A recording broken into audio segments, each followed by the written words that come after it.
বাংলাদেশের মানুষের অবস্থাটা এমন হয়ে গেছে, ও বন্ধু, সুন্দরীর পিছনে ছুটতে ছুটতে ম্যাক্সিমাম করে করে বেয়াদব বউ। আমার কথা কয় না কেন? মা যদি বেয়াদব হয়, বাচ্চা শিখবে কোত্থেকে? সন্তান তো অবশ্যই তিন রাস্তার মোড়ে বেয়াদবি করবে। এখনকার ছেলেরা বেয়াদব, ম্যাক্সিমামই ক্যারেক্টারলেস। আমরা ছিলাম গুড ক্যারেক্টার সম্পন্ন পারসন, কিন্তু আমরা হয়ে গেছি ম্যাক্সিমামই ক্যারেক্টারলেস। ও বন্ধু, সেটার একটা মাত্র কারণ হলো ফ্যামিলি শিক্ষা। সন্তান মানুষ করতে হলে, সুশিক্ষায় শিক্ষিত করতে হলে ফার্স্ট টাইম পারিবারিক শিক্ষা লাগবে, তারপরে সামাজিক শিক্ষা লাগবে। সন্তান যখন বড় হতে থাকবে, আমার দিকে তাকান, সন্তান যখন বড় হতে থাকবে, যেই ছেলের সাথে মিলতেছে, উঠতেছে, বসতেছে, ওই ছেলেটা আল্লাহ ওয়ালা কিনা, বুজুর্গ কিনা। ও বন্ধু, ওই ছেলেটার খেয়াল করতে হবে কোন ধরনের মেয়ের সাথে মেয়ে চলছে, কোন ধরনের ছেলের সাথে ছেলে চলছে। ওই হিসাব করে আপনি যখন ছেলেটাকে কাউন্সেলিং এ রাখবেন, এই ছেলে কোনোদিনও শরীয়তের সীমা ক্রস করবে না। সুবহানাল্লাহ বলেন না কেন? আরো জোরে, আরেকটু মহাব্বতে। শুধু আমি একটাখানি আপনাদেরকে একটুখানি বয়ান দিতে চাই বন্ধু। মদিনাতুল মুনাওয়ারায় এমন এক আল্লাহওয়ালা বুজুর্গ বাপের বেটি, স্বামী এমন একজন আল্লাহওয়ালা, সে সফরে যাবে। সফরে যখন বের হয়ে যাওয়ার সময় এবার তিনি কি করলেন? যাওয়ার সময় বিবির জন্য বাড়িতে একজন কাজের লোক দিয়ে গেলেন, আমি যতক্ষণ না পর্যন্ত ফিরে না আসবো, ততক্ষণ পর্যন্ত তুমি আমার এই বাসভবন ত্যাগ করো না। হাজার ঝড় আসুক, হাজার তুফান আসুক, তুমি আমার এই ভবন ত্যাগ করো না। এবার বন্ধু, স্বামী তো চলে গেল, বিবি তার কথা মাথা পেতে নিল। কিছুদিন পরে হঠাৎ করে মেসেজ আসলো, বাবা সিরিয়াস অসুস্থ। এখন বউ কি করলেন? স্বামী তো তাকে বলে গেছে। এবার রাসূলের কাছে মেসেজ পাঠিয়ে দিলেন, ইয়া রাসূলুল্লাহ, ইয়া হাবিবাল্লাহ, নবী গো, আমার স্বামী আমাকে নিষেধ করে গেছে আমি বাড়ি থেকে না যেতে। এখন বাবার খবর পেয়েছি মুমূর্ষু অবস্থায়, আমি এখন কি করব? আমি কি স্বামীর কথা মানবো নাকি বাবাকে দেখতে যাব? এবার রাসূল খবর জানিয়ে দিলেন, না না না না না না, স্বামী যেহেতু নিষেধ করেছে, তুমি তোমার বাবাকে দেখতে যেতে পারো না। একদিকে স্বামীর নির্দেশ, আরেকদিকে পানের নবীজির নির্দেশ। এবার মেয়েটা আপন করে মেনে নিলেন, না না না, স্বামীর কাছ থেকে অনুমতি নেই, রাসূলের কাছে অনুমতি নেই, আমি যাব না। এবার বন্ধু, ধীরে ধীরে সময় শেষ হয়ে গেল, কিছুদিন চলে গেল, এখনো পর্যন্ত স্বামী আর ফিরে আসে না। বাবা পৃথিবী থেকে বিদায় হয়ে গেল।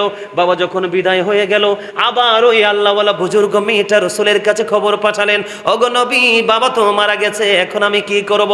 আবার আমার রাসূল একটা ডাক দিয়ে বললেন, না না না, তোমার স্বামী যেহেতু এখনো তোমাকে অনুমতি দেয়নি, যাবাটা উচিত হবে না।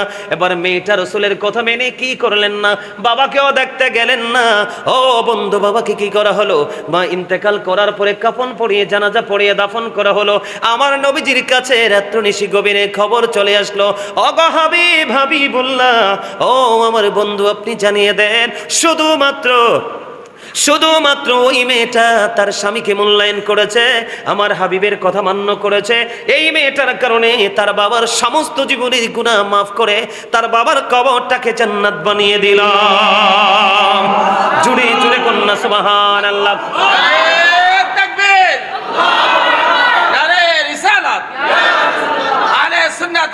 জিন্দাবাদ জিন্দাবাদ। হযরত মাওলানা সুলাইমান আল কাদরি সাহেব জিন্দাবাদ। মৌলভীনগর গ্রামবাসীর পক্ষ থেকে মাশাআল্লাহ। এবার এটা না কইলে কিন্তু কইলাম বলে ফুল দিতেন না। আলহামদুলিল্লাহ কোন? আলহামদুলিল্লাহ। আরো জোরে আলহামদুলিল্লাহ। আমার এই দাদাই কিন্তু এতক্ষণ ভাই হাসে নাই, এখন একটা হাসি দিছে ফুলের কথা কন, একদম দারুণ। আলহামদুলিল্লাহ বলেন, আরো জোরে। আমি একদম সত্যি কথা, গোমরামুখী মানুষ একবার আমার জানেরও শত্রু, প্রাণেরও শত্রু। গোমরামুখী মানুষ আমিও দেখতে পারি না, আমার আল্লাহও দেখতে পারে না, আমার রসুলও দেখতে পারে না। এই মানুষ সব জায়গার জন্য বোঝা। কথা কয় না কেন? আরো জোরে। কেউর ঘরে 4টা বউ আছে, একটা যদি গোমরাম হয়ে থাকে দেখবেন পুরো আকাশে মেঘ। ঠিক না? ঠিক। আরো জোরে। এবার আসেন বন্ধু, কেন মেয়েটার কারণে বাবার কবর আজা বন্ধ করে দিলেন আমার আল্লাহ, তার কবরটাকে জান্নাত বানিয়ে দিলেন কেন গো? এটার বড় কারণ হলো সে আসলে আমার রাসূল বলে দিয়েছেন, আল মারওয়াতু ইযা সাল্লাত খামসাহা ওয়া সামাত শাহরাহা ওয়া হাসানাত ফারজাহা ওয়া তুআত বালাহা ফালতাদখুল মিন আইয়াবাবিল জান্নাহ জান্নাতি শাআত। আমার রাসূল জানিয়ে দিলেন যেই নারী 5 ওয়াক্ত নামাজ পড়বে, লজ্জাস্থানের হেফাজত করবে, ও বন্ধু রমজান মাসে রোজা রাখবে, স্বামীর কথা মেনে চলবে, ওই নারীর জন্য কাল হাসরের দিন 8টা জান্নাতের দরজায় খোলা থাকবে। আল্লাহ রাব্বুল আলামিন তাকে যেই কোনো দরজা দিয়ে যেতে চায় তার জন্য অনুমতি দিয়ে দিবে। তাহলে নারীর পর্দা বেশি দরকার নেই। আবার বিয়া করার সময় আব্বা বেশি সজাগ থাকার দরকার নেই। আবার কথা কয় না কেন? ম্যাক্সিমাম পরিবারে কিন্তু মা ফেস লাগায়, কথা কয় না কেন? বোন জি আনবো, বোন ফুত আনবো, কথা কয় না কেন? ভাই জি আনবো, ফেস লাগাইয়া দেয়, কথা কয় না কেন? আমি আপনাদেরকে বলে দেই, আমার রাসূল জানিয়ে দিলেন, আমার দিকে তাকেন, ভাইয়ের মেয়ে বোনের মেয়ে বড় ব্যাপার না। আমার রাসূল কেন সম্পত্তির কথাটা নিষেধ করে দিলেন? কেন আমার রাসূল বন্ধু সৌন্দর্যটাকে একেবারে উড়িয়ে দিলেন? এটার কারণ হলো রাসূল জারি পরে মেসাল দিয়ে দিয়েছেন, কারণ তুমি দেখবে সুন্দর কিন্তু চির অমর না, কথা কয় না কেন? একটা মানুষকে একটা সময় অত্যন্ত গ্লেজি দেখা যায়, ঠিক কিনা বলেন? অনেক স্মার্ট দেখা যায়, কিছুদিন পরে দেখা যায় তার স্কিনটা ধ্বংস হয়ে গেছে, তার সৌন্দর্য পুরোপুরি বিনষ্ট হয়ে গেছে। এই জন্য রাসূল বলেছেন সুন্দরের পিছনে দৌড়াইও না। আল্লাহর হাবিব সরকারে মদিনা তিনি বন্ধু জানিয়ে দিয়েছেন সম্পত্তির পিছনে ছোট না, কারণ হলো সম্পত্তিও যেই কোনো সময় বিলীন হয়ে যেতে পারে, কিন্তু ধর্মধনের ধন, ইসলামের গান, দিনের শিক্ষা এত বড় নেয়ামত, এটা যতই যাবে ততই আলোকিত হবে এবং বাড়তে থাকবে। এটার কোনো ক্ষয় নেই, বিনাশ নেই, এটা জীবন থেকে কবর পর্যন্ত নিয়ে যাওয়া যায়। সুবহানাল্লাহ বলে না কেন? ভাল লাগছে নি? আবার মজা লাগছে নি? এই যুবক, তোমরা রে মা যদি জোর করে কোনো বেয়াদব মেয়ে বিয়ে করাইতে চাই, যাইবানি কোনো? কথা কয় না কেন? ওরা হেসা কথা, হাসি কিল্লাই কি বল কথা কইছিনি? কথা কয় না কেন? আরো জোরে। হ্যাঁ, এখন যদিও কিছু বুঝবেন না, পরে বুঝবেন, কথা কয় না কেন? বাংলাদেশের অসংখ্য ঘরে ঘরে আগুন, শুধু বুঝে শূন্য বউ না আনতে পারার কারণে। আবার এই শুধু যে মেয়েদের ক্ষেত্রে এই আইন তা না, আপনার মেয়ে একটা অনেক সুন্দরী, অনেক কিউট, অনেক ভদ্র, আপনি কিন্তু বড় লোকের বাপের বেটা দেখে বিয়ে দিয়ে দিয়েন না, এটার চরিত্র আগে যাচাই করবেন, কথা কয় না কেন? বাংলাদেশের ইতিহাসে অসংখ্য নজির আছে যে ধনী গরিবের মেয়ে অপূর্ব সুন্দরী কয়েক বছর কয়েক মাস সংসার করতে পারে না, রিটার্ন ফিরে আসতে হয়েছে, কথা কয় না কেন? এই জায়গাটাতে আমরা একটু সচেতন থাকতে পারলে আমাদের দুই জগতে কি হয়ে যাবে? আলোকিত হয়ে যাবে, ঠিক কিনা বলেন? তাহলে নারীর ক্ষেত্রেও সচেতন, পুরুষের ক্ষেত্রেও। এটা আল্লাহরও কথা, রাসূলেরও কথা। এই এবার দেখেন, আমাদেরকে তো আল্লাহ সুন্দর করে বানাইছে। কি করে বানাইছে? কথা বলেন, কি করে বানাইছে? কইতাম নি আল্লাহ রাব্বুল আলামিন অত্যন্ত সুন্দর করে বলে দিয়েছেন সূরা 3 এর মধ্যে, লাকাদ খালাকনাল ইনসানা ফি আহসানি তাকওয়িম। আল্লাহু আকবার। আল্লাহ রাব্বুল আলামিন বলতেছে, আল্লাহ রাব্বুল আলামিন মানুষকে তো সুন্দর করে বানিয়েছে বন্ধু, গঠন প্রণালী এত সুন্দর, যেটাকে ইংলিশে বলা হয় বিউটিফুল শেপ, অত্যন্ত চমৎকার গঠন। এবার সূরা ইনফিতরের মধ্যে আপনি আমি চলে যাই, আল্লাহ রাব্বুল আলামিন সূরা ইনফিতরের মধ্যে বলে দিয়েছেন, ফি আইয়ি সূরাতিন মা শাআ রাক্কাবাক। আল্লাহু আকবার। আল্লাহ ক্রিয়েটেড দ্য মাইন্ড। আল্লাহ রাব্বুল আলামিন সূরা 3 এ বলে আমরা নাকি সবচেয়ে বেশি সুন্দর, ভেরি বিউটিফুল। এবার সূরা ইনফিতরের মধ্যে গিয়ে দেখলাম আবার আল্লাহ বলতেছে, আপনাকে আমাকে নাকি আল্লাহর মন মতো করে বানাইছে। এখন আপনি আমি আল্লাহর মন মতো চলছি নি? না না না, আল্লাহ রাব্বুল আলামিন বলেছেন ইসলামের রঙে রঙিন হয়ে যাও। এখন ইসলামের রঙে রঙিন হইতে হলে কি করতে হবে? আল্লাহর বিধান আপনাকে আমাকে পরিপূর্ণভাবে মানতে হবে। বলে হুজুর গো, আল্লাহর বিধান আমি কেমন করে মানব, আল্লাহকে কেমন করে পাবো?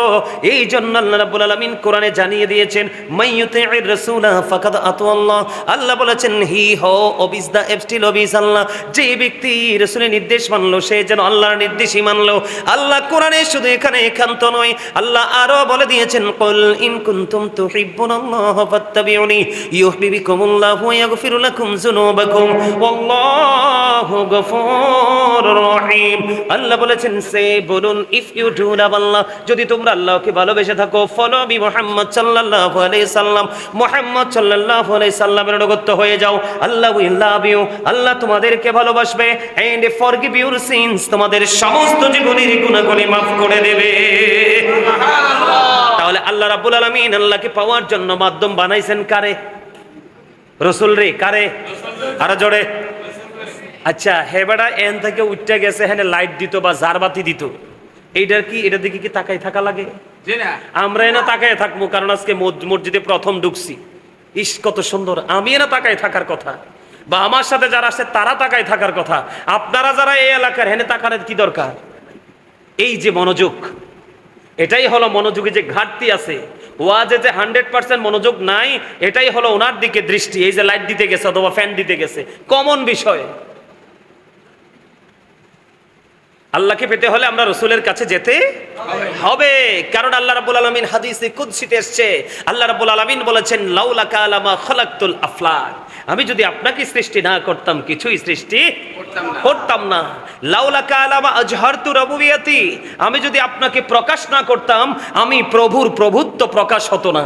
এই দিক দিয়ে রাসূল বলতেছে I am from the light of Allah and everything has been created from my light. রাসূল বলতেছে আমি আল্লাহর নূর থেকে, সৃষ্টির সব কিছু আমি নবীর নূর থেকে। জোরে কন্না সুবহানাল্লাহ।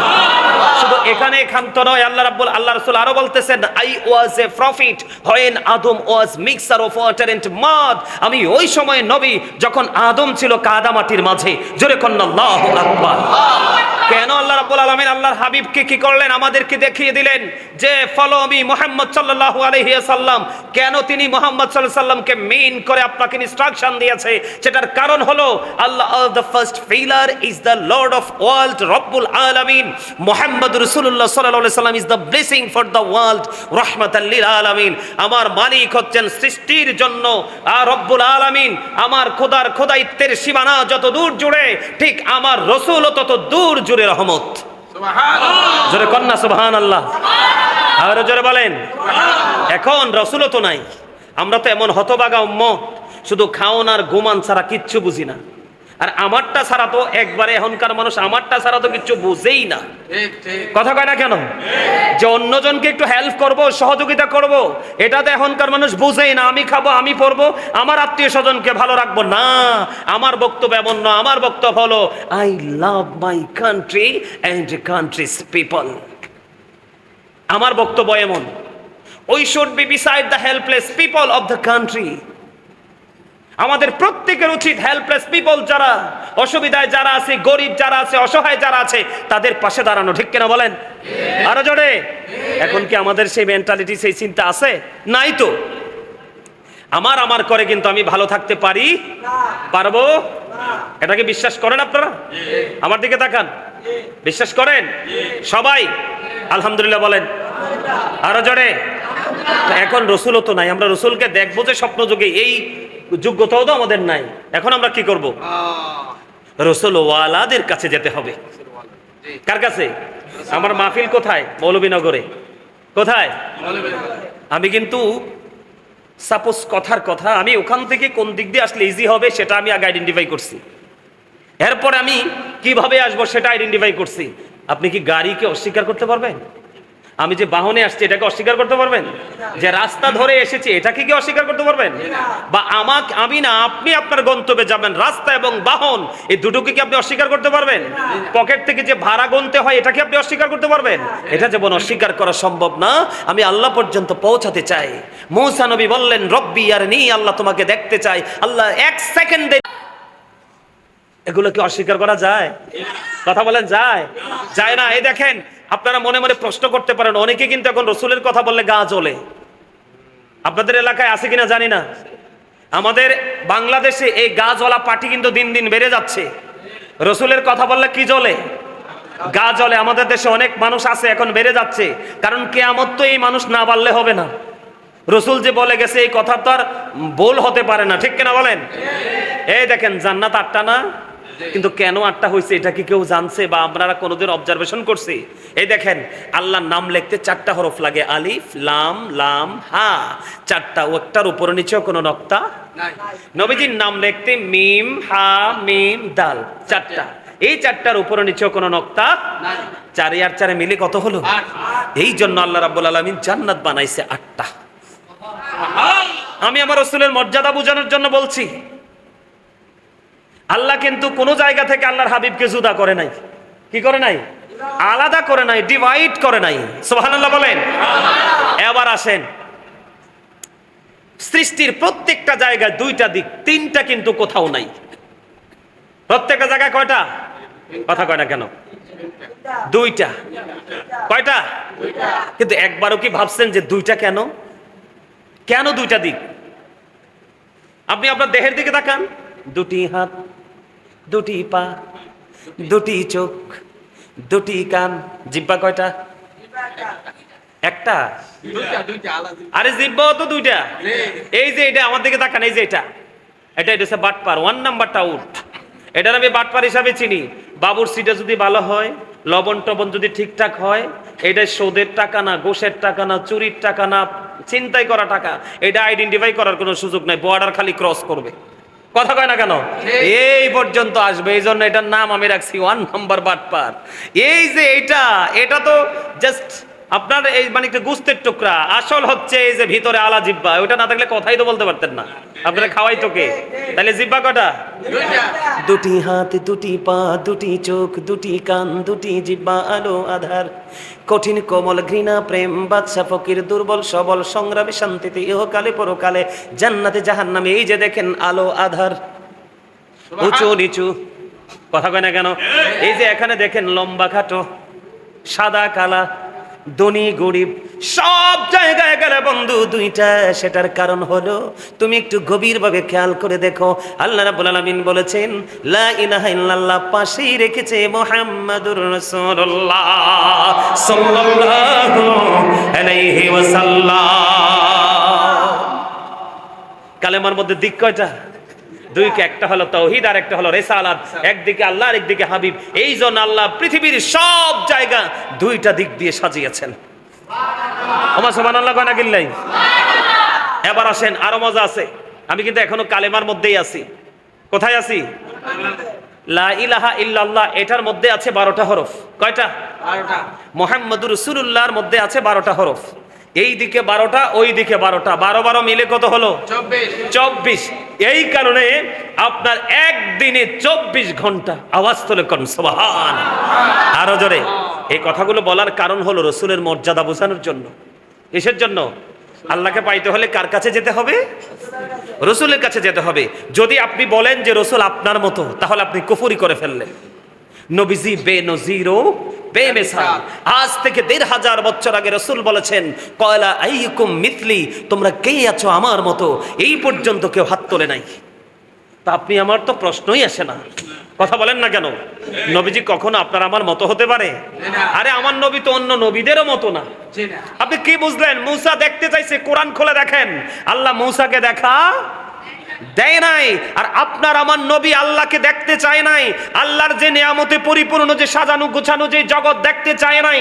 কোরআন শরীফের 15 পারায় সূরা বনী ইসরাঈলের 1 নম্বর আয়াত আল্লাহ রাব্বুল আলামিন বলে দিয়েছেন সুবহানাল্লাযী ইয়াসরা বি'আবদিহি লাইলাম মিনাল মাসজিদিল হারামি ইলাল মাসজিদিল أقصى الذي باركنا حوله لنريه من آياتنا। এই যে আয়াত, আল্লাহ যে আল্লাহর হাবিবকে দাওয়াত দিয়েছেন মেরাজের রাতে, এই দাওয়াতের দলিল হলো কোরআন শরীফের 15 পারা সূরা বনী ইসরাঈল 1 নম্বর আয়াতে আল্লাহ সুবহানাল্লাহ বলেছেন, আল্লাহু আকবার বলেন। তো নবী আপনার আমার মতো হয়নি কোন? তো আমি কিন্তু নবীর মর্যাদা বুঝাচ্ছি। ওই যে বলেছি আল্লাহ রসুলকে দেখাই দিছে, আমাকে পাইতে হলে আমার হাবিবের কাছে যাও, তাহলে আমার ঠিকানা পেয়ে যাবে। রসুল ছাড়া তুমি এলোমেলো ঘুরতে থাকবে, এই জীবনে আমি খোদার দিদার মিলবে না। এটা মানেননি আপনারা? আচ্ছা আমি বুঝি না, যারা নবীকে আমাদের মতো বলে তারা কি নবীর সম্মান বাড়াইলো না কমাইলো? আমার কথা কয় না। নবীজির সম্মান কি আপনার আমার লেভেলে চলে আসলো না? কথা কয় না কেন? তা আপনি আপনার নবীরে ছোট করলে আপনার লস না লাভ নাই তো? এই জীবনে রসুলকে ভালোবাসা কেউ বেজ্জতি হয়েছে ইতিহাস আছে? কিন্তু নবীর সাথে দুশ্মনী করে লাঞ্ছিত হয়ে পৃথিবীতে গেছে এমন অনেক নজির আছে। কথা কয় না কেন? আমরা তো উম্মত, আমরা না অন্য নবীদের চাইতেও বেনজির ও বেমিসাল আপনার আমার প্রাণের রাসূল। আরে আমি যদি আমার নবীকে নিয়ে প্রাউড ফিল করতে পারি তাহলে অনেক মজার। আমার দিকে তাকান, 1969 সনে নীল আর মসরং 50 লক্ষ কোটি ডলার ব্যয় করে চাঁদের দেশে গিয়েছেন, ওখানে গিয়ে বিন্দু পরিমাণ বালুকণা নিয়ে ফিরে আসছেন 2 বন্ধুকে নিয়ে। আর আপনার আমার প্রাণের রাসূল এই পৃথিবী থেকে চাঁদ মাত্র 1,40,000 মাইল দূরে, এই পৃথিবী থেকে ইশারা করতে দেরি চাঁদটা 2টা টুকরা হইতে দেরি হয় না। আপনি কেমনে বলেন আমার নবী আপনার আমার মতো? কোনদিন কেউ যদি বলে নবীজির আগে জনাব শব্দ, অনেকে বলে জনাবে মুস্তাফা, নাউজুবিল্লাহ বলেন, জনাব শব্দ ব্যবহার করা যাবে না। জনাব আপনার আমার, আমরা সাধারণ অতি লোকাল মানুষের ক্ষেত্রে জনাব আব্দুর রহিম,